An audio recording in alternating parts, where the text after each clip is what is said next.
Palavra de Deus, carta do apóstolo São Paulo à igreja em Filipos, a carta aos Filipenses. Filipenses capítulo 4, a partir do versículo 4 até o versículo 12. Diz assim: regozijai-vos sempre no Senhor. Outra vez digo, regozijai-vos. Seja a vossa equidade notória a todos os homens. Perto está o Senhor. Não estejais inquietos por coisa alguma. Antes, as vossas petições sejam em tudo conhecidas diante de Deus, pela oração e súplicas, com ação de graças. E a paz de Deus, que excede todo o entendimento, guardará os vossos corações e os vossos sentimentos em Cristo Jesus. Quanto ao mais, irmãos, tudo que é verdadeiro, tudo que é honesto, tudo que é justo, tudo que é puro, tudo que é amável, tudo que é de boa fama, se há alguma virtude e se há algum louvor, nisso pensai. O que também aprendestes e recebestes e ouvistes e vistes em mim, isso fazei, e o Deus de paz será convosco. Ora, muito me regozijei no Senhor por, finalmente, reviver a vossa lembrança de mim, pois já vos tinhais lembrado, mas não tinhais tido oportunidade. Não digo isso como por necessidade, porque já aprendi a contentar-me com o que tenho. Eu sei estar abatido e sei ter abundância. Em toda maneira e em todas as coisas estou instruído, tanto a ter fartura como a ter fome, tanto a ter abundância como a padecer necessidade. Essa é a palavra do nosso Senhor. Você pode dizer amém?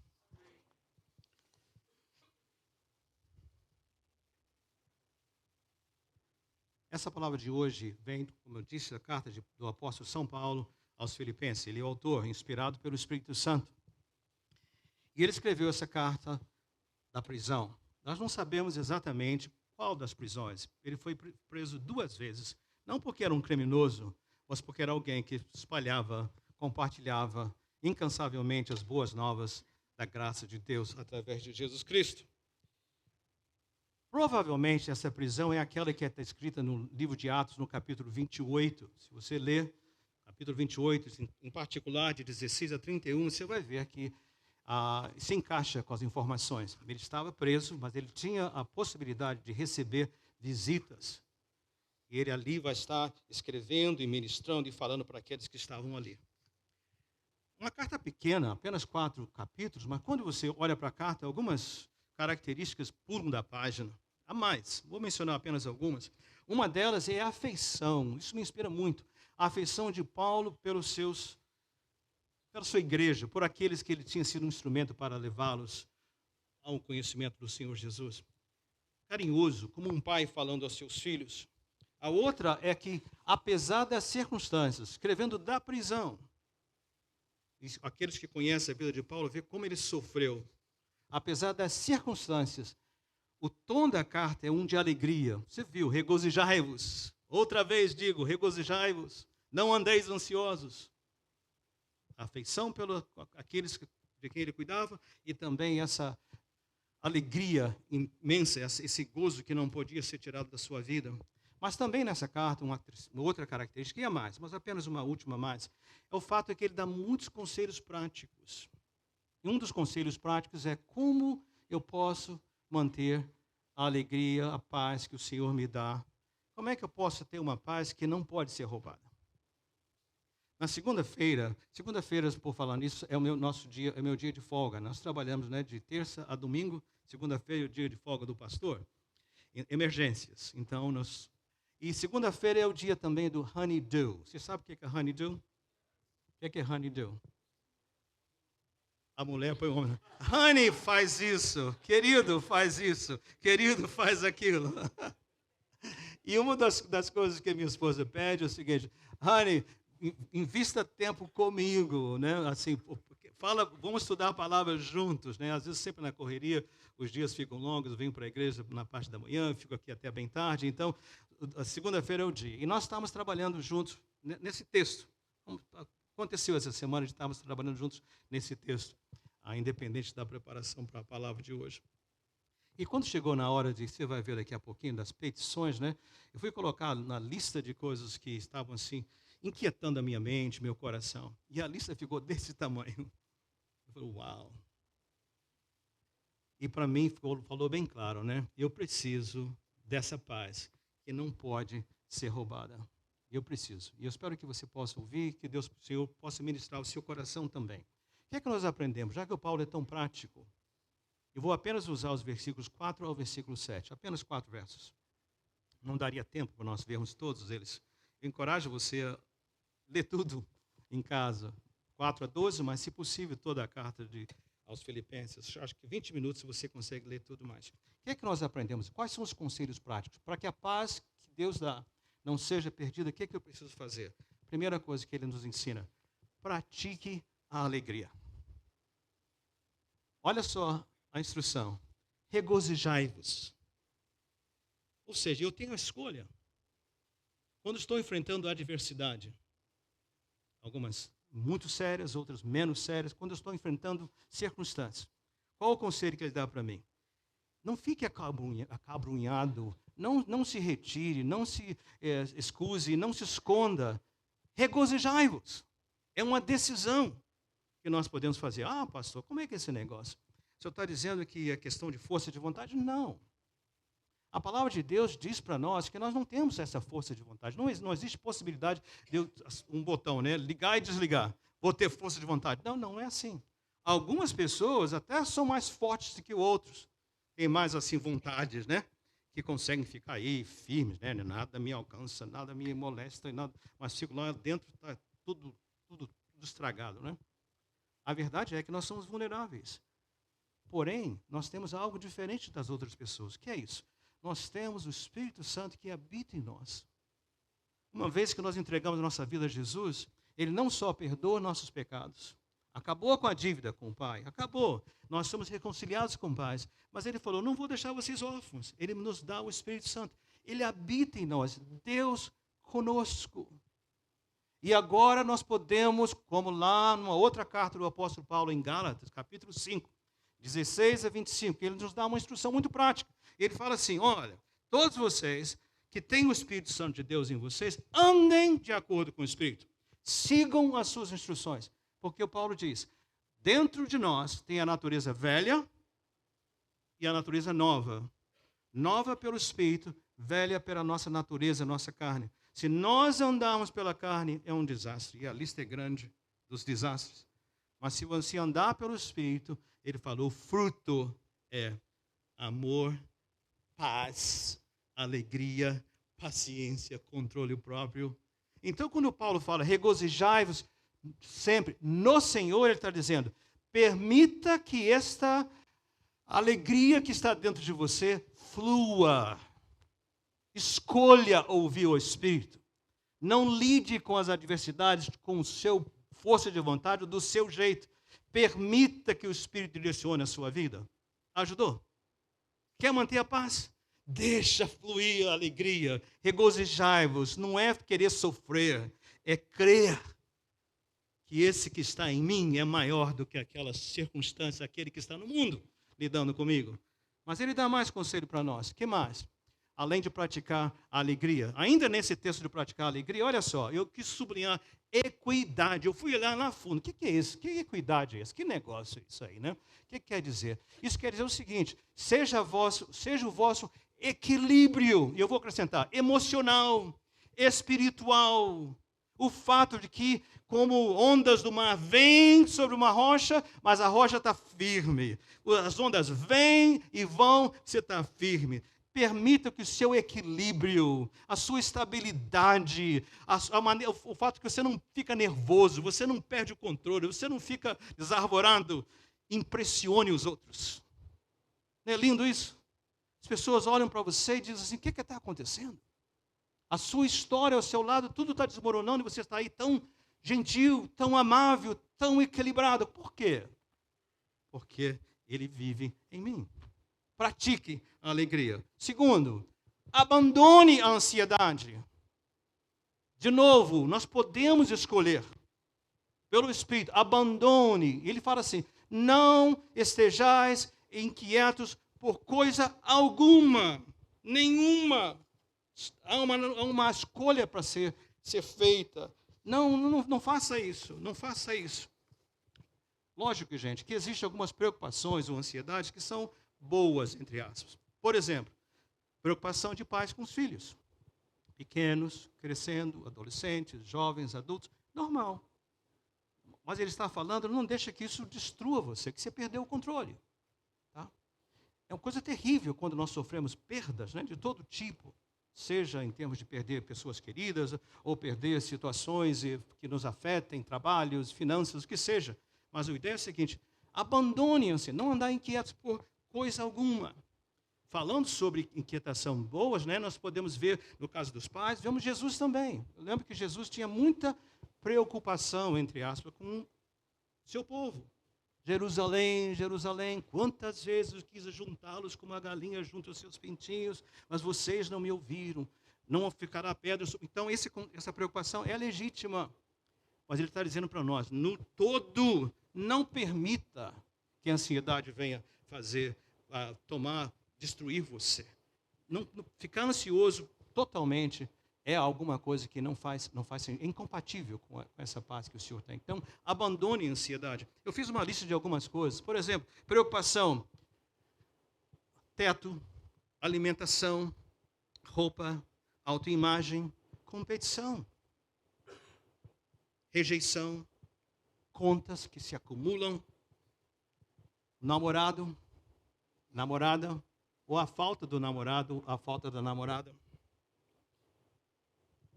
falta de união na família, na igreja, são preocupações que a gente pode ter, mas a ideia é o seguinte, não permita que nada disso venha tirar você do sério. Então essa é a palavra que ele fala, abandone. Mas não pare aí, ainda no verso número 6, ele fala para nós assim, apresente as suas petições, não estejais inquietos por causa alguma, coisa alguma, antes as vossas petições sejam em tudo conhecidas diante de Deus. De novo, veio à tona, né, a ideia de precisar nós falarmos, né, de chegar para o Senhor. Por isso a minha lista ficou grande, né? Eu tenho uma lista de oração, eu vou escrevendo os pedidos, as petições ali, e quando vem aquelas respostas do Senhor, eu vou colocando em amarelo, né, lá em yellow, né, highlight, né? E eu fico impressionado de ver quanto que Deus faz, quanto que Deus fez, quanto que Deus ainda vai fazer. Apresente as petições, coloque tudo. Não há nada que seja pequeno demais, nem nada que seja grande demais, que nós não podemos colocar para o Senhor. Hoje, até pelo ar-condicionado nós pedimos, né? Até pelo aquecimento nós oramos. Tudo apresente diante do Senhor. Coloque. Tá? Se você quer ver como fazer isso, olha nos Salmos. Olha os Salmos de Davi, por exemplo. Há muitos. Eu peguei apenas um. Peguei 3 versículos do Salmo 86. Ouçam, fala assim. Inclina, Davi, o grande rei Davi, esse grande herói, esse grande homem de Deus, tanto sucesso, olha a oração dele. Inclina, Senhor, os teus ouvidos e ouve-me, porque estou necessitado e aflito. Guarda a minha alma, pois sou santo. Ó Deus meu, salva o teu servo que em ti confia. Tem misericórdia de mim, ó Senhor, pois a ti clamo todo dia. Você já imaginou isso? O grande rei Davi nos ensinando. Então, ore, apresente os seus pedidos ao Senhor e faça isso. Coloque. Nada que é pequeno demais, nada que seja grande demais. Mas tem mais para nós. Vamos ver se a gente já está acompanhando, né? Então, você pratique a alegria, abandone a ansiedade, apresente os seus pedidos ao Senhor, mas faça-os com ação de graças. Olha só, não estejais inquietos por coisa alguma. Antes, as vossas petições sejam em tudo conhecidas diante de Deus, pela oração e súplica, com ação de graças. Pausa. Paulo, acho que você se enganou, o Espírito Santo se enganou. Eu vou orar, vou fazer na lista. Se e quando Deus responder, aí eu venho dar gratidão a Ele. É assim. Agora está chegando o Thanksgiving, né? Então, Uma vez por ano, oficialmente, como igreja, nós vamos chegar a dar graças a Deus pelo que ele já fez, não é isso? Ele está dizendo para nós fazer o quê? Fazer o quê? Primeiro, praticar a alegria, abandonar a ansiedade, fazer as minhas petições, mas fazê-las embrulhadas com o quê? Com ação de graças. Você notou a diferença? Já é chegar para o Senhor falando para Ele agora. Ai, complicou, né? Complicou. E eu fiquei pensando, e o Espírito de Deus me levou para Romanos 8, 28. Vocês se lembram? Fala assim: todas as coisas cooperam para o bem daqueles que amam a Deus. Todas as coisas. Continua. Aqueles que são chamados de acordo com o seu propósito. Mas ficou bem claro, todas as coisas. O que quer dizer isso, Senhor? Tudo que eu faço, as boas decisões, as más decisões, as boas escolhas, as más escolhas. Tudo aquilo que nos fazem, tudo aquilo que nos acontece, Deus não desperdiça nada. Ele usa tudo para o meu bem. Por isso que eu posso apresentar a Ele a situação atual e já fazê-lo com ação de graças. Não é para manipular Deus, nem para chantagear Deus, mas dizendo para Ele. E quando nós fazemos isso, você vai ouvir o Pai falando assim: filho, filha, se você soubesse o que eu sei, lá à frente, você pediria para mim de maneira diferente. Vou repetir isso. Que nós apenas podemos ver aqui e agora. Deus vê tudo. E Ele está dizendo: apresente suas petições. Você entenda que eu estou olhando o quadro inteiro. Deixa eu me dar um exemplo. Volte comigo para o Calvário, quando Jesus foi crucificado. Não, melhor, volte para quinta-feira, quando ele foi preso.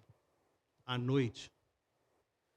Noite inteira, julgado, esbofeteado, cuspido, feito pouco caso, bateram, açoitaram, colocaram uma cruz, uma coroa de espinhos sobre ele, todo sangrando, as suas costas quebradas pelos chicotes e tudo mais. No dia seguinte, depois do julgamento, ele tem que levar a sua cruz para o Calvário. Tanto era a sua debilidade que ele caiu. Precisou de vir alguém, Simão, para ajudá-lo a carregar a cruz. Chega ali sem maior cerimônia, ele é cravado naquela cruz. Agora imagine que você está ali vendo tudo aquilo e você acompanhou Jesus 3 anos, fazendo bem a tudo e a todos, ensinando coisas boas.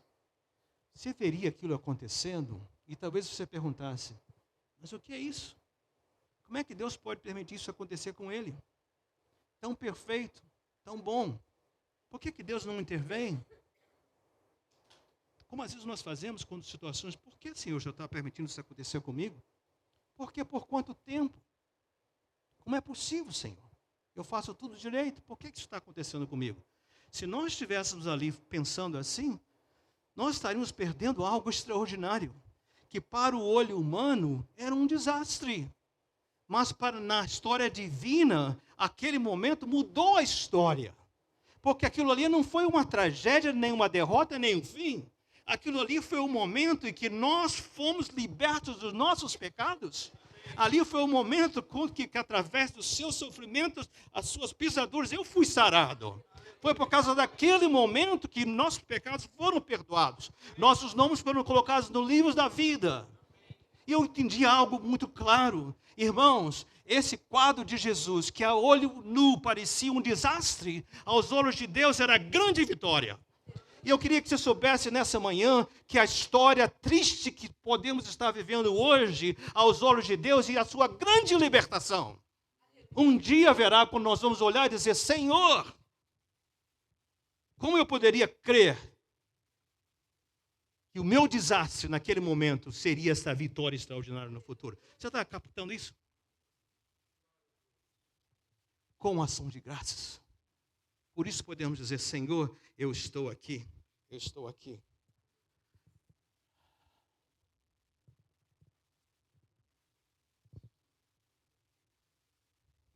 Então, vou praticar a alegria. Vou abandonar a ansiedade. Vou apresentar os meus pedidos. vou fazê-lo com ação de graças e vou usufruir a paz de Deus. Como que eu vou poder fazer isso?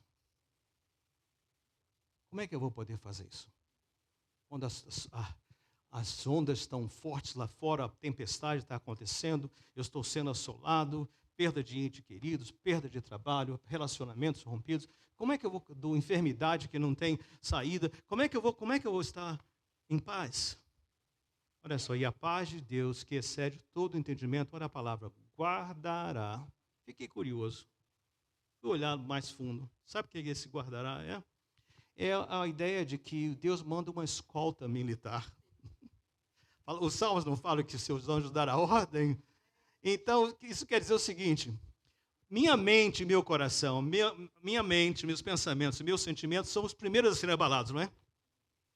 A gente começa logo por aí. Pensou, já vacilou e os sentimentos acompanham um desastre. O que ele está dizendo? O Senhor vai fazer uma guarda angelical na minha mente e no meu coração. Para quê? Para não ser atingido. Para que esteja comigo. Ele vai estar protegendo. Ele vai estar ali protegendo. Para que nada possa me assolar. Aí eu vou poder dizer o seguinte: então eu posso descansar, em paz me deito, logo pego um sono, porque Senhor, só Tu me fazes repousar seguro. Captou isso? A paz que ninguém pode roubar, que não pode ser roubada. Bem, vamos concluir.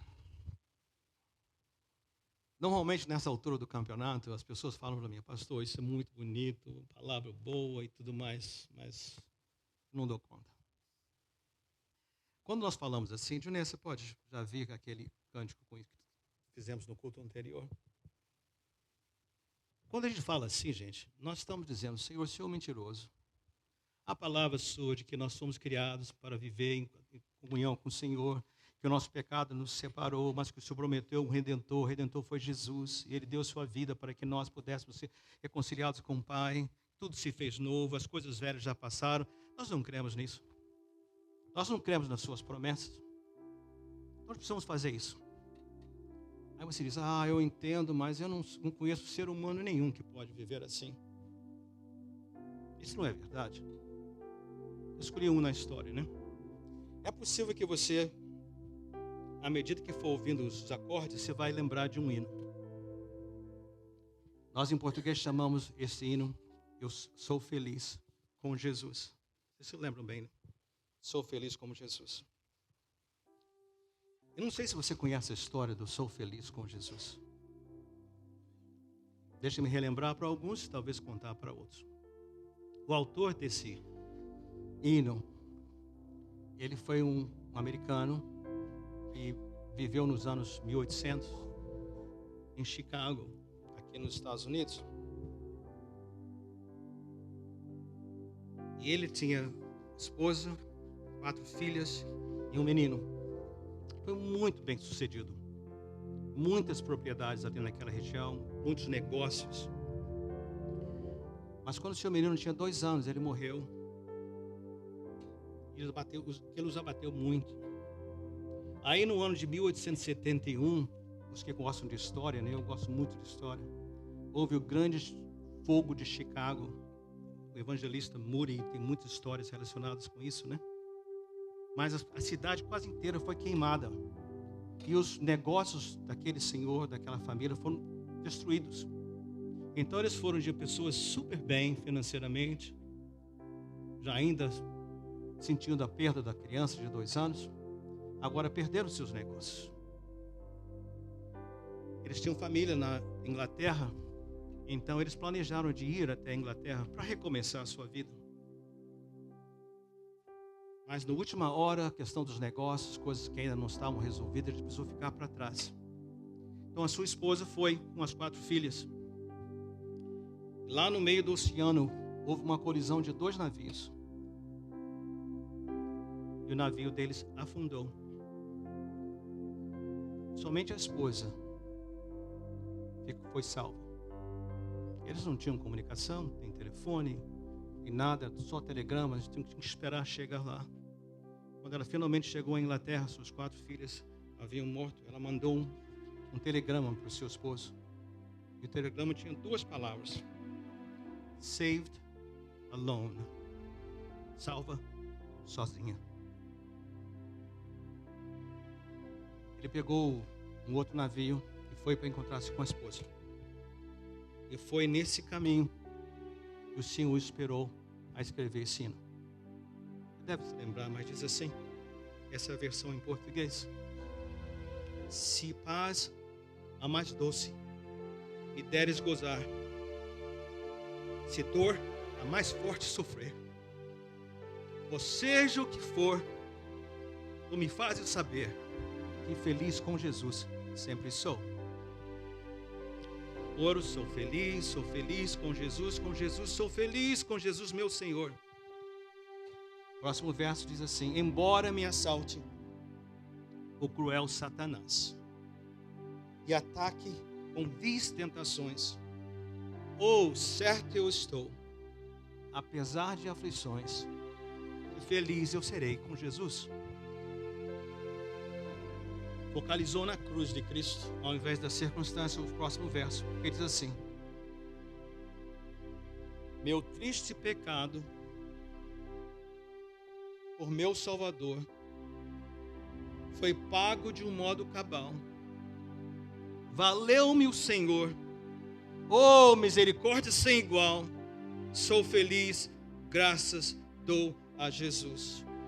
Ele concluiu na versão brasileira dizendo assim, a vinda eu anseio do meu Salvador, em breve irá me levar ao céu, onde vou para sempre morar, com remidos, meus queridos, na luz do Senhor. Você conseguiu ver a perspectiva? Quem é que pode roubar essa paz?